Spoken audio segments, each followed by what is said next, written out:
Hi everyone, today we face a different type of discrimination. We're in an era where it's no longer just about race and gender, it's about the haves and the have-nots. We're in an era where those that have less are vilified as moochers and seen as dependent upon the government. The income inequality so many of our fellow Americans face is at an all-time high.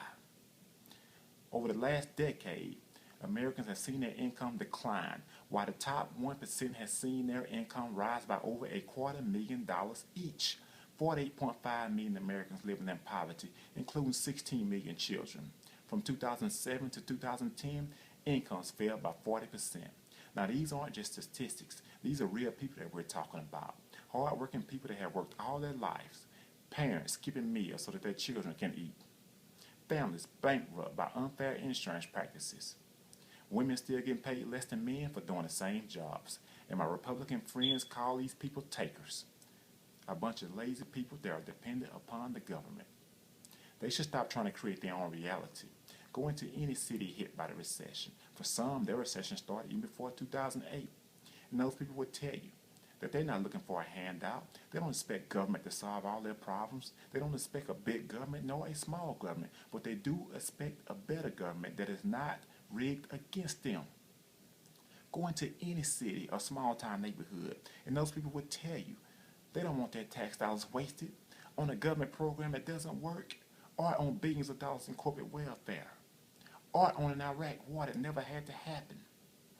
They just want a fair chance. Martin Luther King once said, it's unfair to ask a man to pull himself up by his bootstraps when you're denying him the chance to even have boots. Now don't get me wrong, there are real takers in this country. But it's not the single mother that's trying to take care of her kids, or the 48.5 million Americans living in poverty, or the 16 million children. The real takers in this country are those that Republicans continue to coddle and pacify. The oil companies. They collect $4 billion a year in corporate welfare from the taxpayer at a time when they're making record profits and crushing Americans with high fuel prices. The Wall Street bankers that nearly crashed our economy and cost millions of jobs.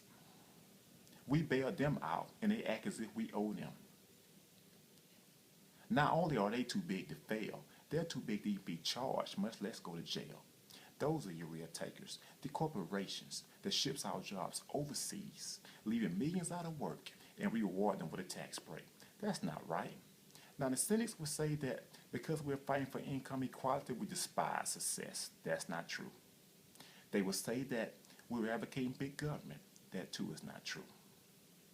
We are just against a system that believes in taking from those that have less just to give to those that have more.